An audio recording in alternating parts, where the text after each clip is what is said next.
Afternoon, Donny Walker here. Who else, eh? Down in the underground saw shop here, putting together a still. Someone was asking me how I get those still circlips in, on different pistons, right? Well, Stihl makes these tools for installing tools for the circlips. I'm going to show you right now how you put it in. And I just wanted to say hi to all the good fathers out there that had a good Father's Day, I hope, and hopefully you went and seen your father or had your kids come and see you. I had a great day there with my dad. Me and my brother Johnny took him out for breakfast, and the rest of the family came along too, our daughters and my mom. And yeah, then we went back to the old saw shop and hung out there and talked, and then I came back home here to Parksville.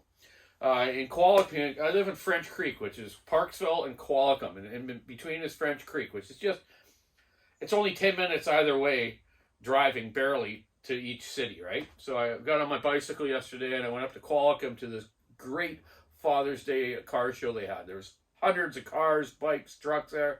Beautiful stuff, man. Seen a bunch of old buddies there hanging around, walking around with their family or wives or friends. It was just great. So I came back home, and today I'm on to doing some stills. I'm doing a 044 for Bryan stihl from Ontario. Great shape. 71cc saw. One of the best firewood saws ever made, for sure. The Stihl series is the full 4.6, 460, 461, 462. Phenomenal saws. The new 462, to me, is a great saw. 45 minutes on a tank of fuel. Mod them up just a bit. Put muffler mod for sure on them. Definitely helps. Either get an Egan straight shot or a West Coast saw, one off Gordy. Or modify it yourself the old style way. Get the bigger on one side and put an outlet on the other side. Just remember, it's kind of a tin-coated stainless steel, so it's a little hard to braze, so you need to either do bolt-ons or just bolt the front cover on, right? And some mild porting to it. They're just a nice saw. The 500Is have been great here, being 80 cc's, but the little 72cc 462 gets way better gas mileage and small wood. It's a beautiful saw. Keep your rakers up a bit on these newer saws, and they seem to just want to have the RPM and just make it feed nice. You can't really take the rakers down too much. They don't have a lot of bottom end, but you just got to get used to the newer style saws, right?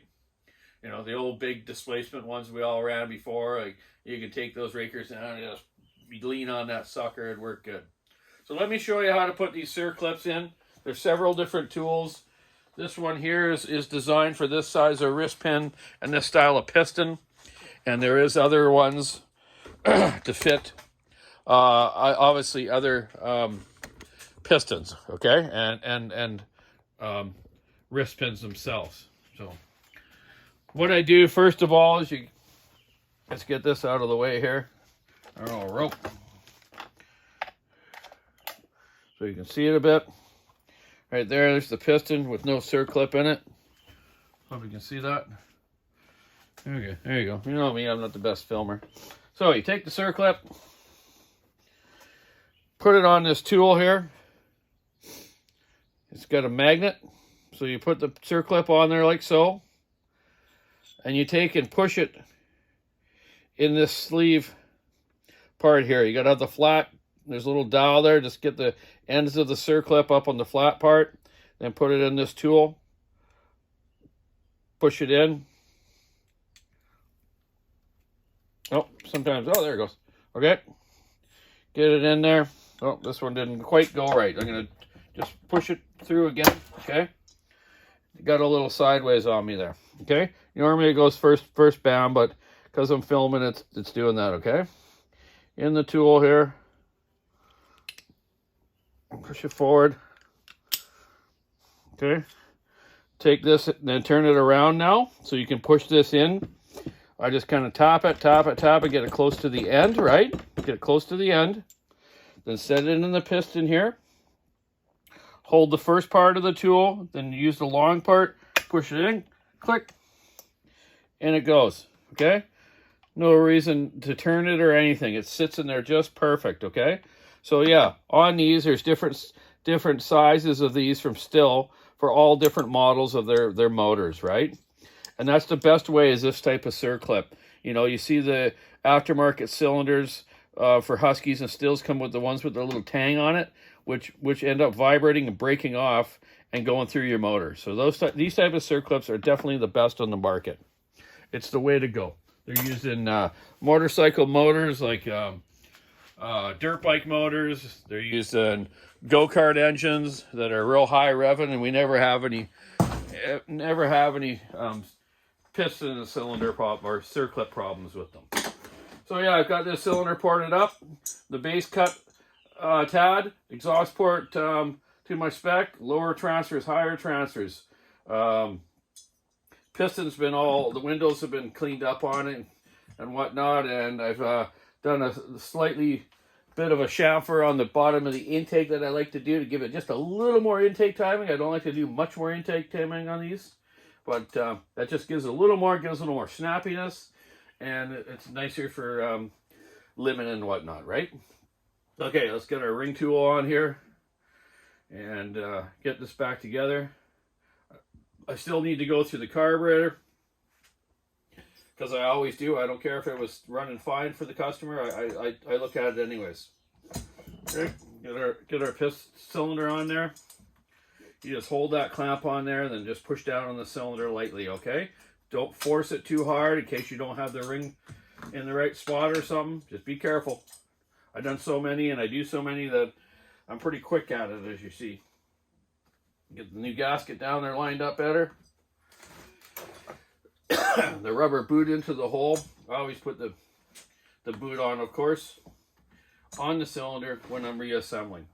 I don't know why some people do it another way. It doesn't make sense to me.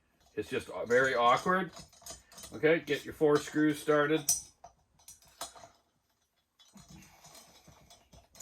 Nice day out today. Shelly's still away for a couple more days. She's driving from the prairies back to BC here, from Saskatchewan. So I'm still home alone, which is fine. I'm getting lots done. And I've been working at the daycare a little bit, fixing a few things. Went and watered the grass this morning, fixed the toilet. Just the little plumber things, you know. So yeah, get your screws run down. Get them till they're down to the bottom and kind of touched, right? And touching, like, don't torque it yet. Okay, get all 4 down first. Just snug a tad, okay? Then take the rope, pull it over, make sure everything's free. You know it's all good.